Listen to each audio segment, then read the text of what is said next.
never slow up, no I don't take shit, I got no love. Stop, Papa ya. Stop. Sudah Jangan saya ditahan. Los saja, los, nanti baru. Pemain keturunan, Justin Hubner seakan mengisyaratkan kepada netizen bahwa dirinya sudah menutup pintu untuk melanjutkan proses naturalisasi untuk membela timnas Indonesia. Belum lama ini, Justin Hubner membagikan potret ketika ia membela klubnya Wolves U21. Bek berusia 19 tahun ini pamer karena menjabat kapten. Dalam postingannya tersebut, Hubner mendapatkan banyak reaksi dari netizen tanah air. Beberapa masih membujuknya untuk melanjutkan proses naturalisasi agar bisa membela timnas Indonesia. Mengejutkannya, komentar itu dibalas oleh Justin Hubner. Bek berusia 19 tahun ini memberikan reaksi mengejutkan dengan menuliskan emoji wajah tidak bersemangat. Artinya dengan ini, Hubner tampaknya sudah menutup pintu untuk menjalani naturalisasi bersama timnas Indonesia. Apalagi ia juga pernah menolak untuk melanjutkan proses tersebut. Maka dari itu, warganet harus segera melupakan Hubner yang tampak fokus bersama Wolves U21. Ditambah ia juga sempat mendapatkan panggilan tim junior Belanda. Timnas Indonesia sendiri kini punya pemain yang tak kalah apik di lini belakang. Skuad Garuda memiliki Jordi Amat serta Elkan Bagot. Selain itu ada juga Rizky Ridho yang kokoh menjadi palang pintu pertahanan. Di sisi lain, gelandang timnas Indonesia, Ivar Jenner, memberikan reaksi atas prestasi pemain keturunan Justin Hubner yang baru-baru ini menjadi kapten Wolves U21. Melalui akun Instagramnya, Justin Hubner mengunggah foto ketika dirinya mengenakan ban kapten serta memimpin Wolves U21 memasuki lapangan. Berkata sedikit tapi telah melakukan hal yang paling banyak, tulisnya dalam keterangan postingan. Sontak unggahan ini langsung diserbu netizen Indonesia. Bukan hanya itu, ternyata satu pemain skuad Garuda juga ikut merespons, ia adalah Ivar Jenner. Ivar Jenner sendiri memberikan reaksi singkat dengan emoji api. Gelandang yang berkarier di FC Utrecht itu tampak mendukung Hubner. Pencarian Shin Tae-yong untuk formasi terbaik tim nasional Indonesia terus berlanjut jelang Piala Asia 2023. Arsitek Garuda itu kedapatan nonton aksi Marco Simic. Shin Tae-yong terus membuka opsi naturalisasi untuk skuad terbaik timnas Indonesia di mana Piala Asia 2023 di depan mata. Sosok Korea Selatan itu bahkan kedapatan melirik Marco Simic. Pelatih timnas Indonesia Shin Tae-yong tak ragu luangkan waktunya untuk menonton laga Persija versus Bayangkara FC pada pekan ketiga Liga 1 2023-2024, di mana penyerang sadis macan Kemayoran yakni Marco Simic boyong 2 gol.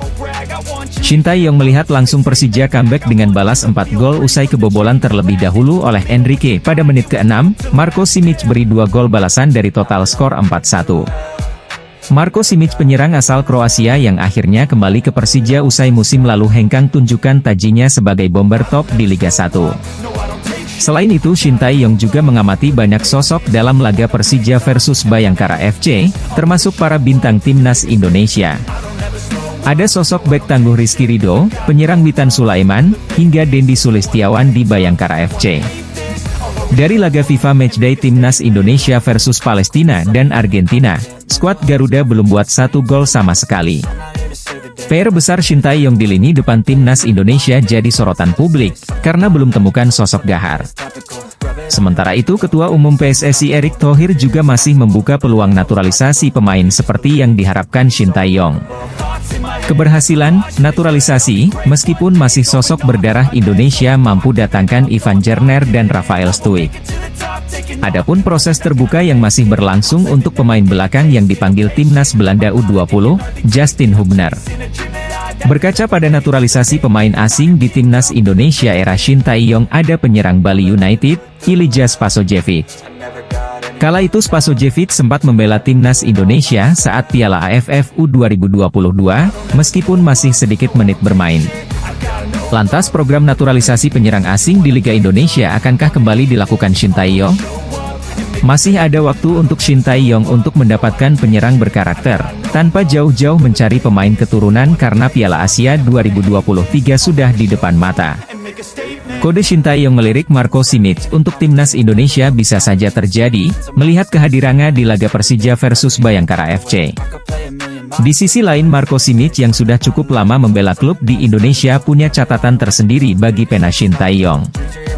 Media asing asal Vietnam, TTO 247, menjagokan timnas Indonesia membungkam Turkmenistan di FIFA Matchday September 2023. TTO 247 meramal skuad Garuda, julukan timnas Indonesia, bakal memenangkan laga tersebut meski ranking FIFA-nya lebih rendah ketimbang Turkmenistan.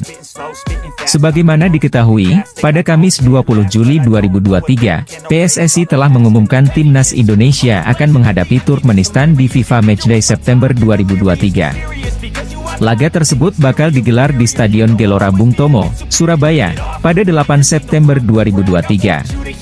Saat ini, Turkmenistan berada di peringkat 138 dunia. Mereka unggul 12 peringkat atas timnas Indonesia yang berada di peringkat 150 dunia sesuai update ranking FIFA terbaru per 20 Juli 2023 kemarin. Secara head-to-head, timnas Indonesia telah berkali-kali menghadapi Turkmenistan dengan hasil positif. Dalam 4 pertemuan sebelumnya, skuad Garuda berhasil meraih 2 kemenangan, 1 seri dan 1 kekalahan melawan tim Asia Tengah tersebut. Dalam pertemuan terakhir kedua tim, timnas Indonesia menang atas Turkmenistan dengan skor 4-3. Hal itu tepatnya dalam pertandingan kualifikasi Piala Dunia 2014 di Stadion Gelora Bung Karno, Jakarta. Catatan ini menjadi modal berharga bagi tim asuhan Shin Tae-yong untuk mengalahkan Turkmenistan di laga nanti. Timnas Indonesia wajib meraih kemenangan demi memperbaiki ranking FIFA mereka. Menariknya, media kenamaan Vietnam yakni TTO 247 memprediksi timnas Indonesia bakal memenangkan laga nanti meski ranking FIFA-nya lebih rendah ketimbang Turkmenistan. Sebab, skuad Garuda telah menahan Palestina 0-0 dan hanya kalah 0-2 dari juara Piala Dunia 2022 Argentina di FIFA Matchday Juni 2023. Saat ini, Turkmenistan berada di peringkat 138 dunia, unggul 12 peringkat dari Indonesia yang berada di peringkat 150 peringkat FIFA. Namun, Turkmenistan masih dianggap lawan yang kelas menengah dan berpeluang dimenangkan. Garuda, tulis pernyataan TTO 247, dikutip Jumat, 21 Juli 2023. Dalam rangkaian pertandingan persahabatan di bulan Juni, Indonesia, outplayed, ketika mengeluarkan uang untuk mengundang tim nomor 1 dunia dan juara bertahan Piala Dunia 2022 Argentina ke pertandingan persahabatan di kandang pada 19 Juni 2023, tambah TTO 247. Dengan level yang jauh tertinggal dari wakil Amerika Selatan itu, para guru dan murid asuhan pelatih Shin Tae-yong itu menerima kekalahan 0-2. Beberapa hari sebelumnya pada 14 Juni, Indonesia kembali mengejutkan saat menahan Palestina, tim dunia ke-96, dengan skor 0-0, tutup media Vietnam tersebut. Timnas Indonesia U17 terus mematangkan persiapan mereka jelang berkiprah di Piala Dunia U17. Kali ini, tim yang dibesut Bima Sakti tersebut bakal menantang tim Korea Selatan U17 dalam sebuah laga uji coba. Rencana laga uji coba ini dibuat oleh Ketua Umum PSSI, Erick Thohir. Menurutnya, ini merupakan salah satu dari bentuk persiapan tim Indonesia U17. Insya Allah, kita akan coba pertandingan persahabatan antara tim Indonesia U17 dan tim Korea Selatan U17 pada Agustus ini, ucap Erick. Ini uji nyali juga, sambungnya. Eto mengakui bahwa saat ini belum ada jadwal pasti kapan laga uji coba ini akan digelar. Namun, pria berusia 53 tahun tersebut merasa khawatir bahwa laga ini bakal digelar pada akhir Agustus. Bulan Agustus antara tanggal 20 sampai 30. Mungkin beberapa hari ke depan akan dipastikan, tutur Erick. Namun, 10 hari ini sudah disepakati Korea Selatan. Tinggal tanggalnya, tambahnya. Lebih lanjut, Erick mengakui, salah satu alasan dibalik belum adanya kepastian jadwal laga kontra tim Korsel U17 adalah karena jadwalnya rentan berbenturan dengan Beri Liga 1 2023-2024. Hal ini juga akan berpengaruh dengan ketersediaan venue. Kembali, kita ada pertandingan Liga. Kalau bertabrakan dengan pertandingan Liga, lapangan kan juga terbatas. Ini yang kita coba alami, ungkap Erick. Selain itu, Korea Selatan juga masih ingin menghitung persiapan mereka, sambungnya. Di sisi lain, PSSI membeber rencana laga FIFA Matchday, yang akan dilakoni timnas Indonesia pada waktu dekat ini. Skuad Garuda, julukan Timnas Indonesia, dijadwalkan bakal bersua dengan Timnas Turkmenistan pada awal Agustus 2023 mendatang.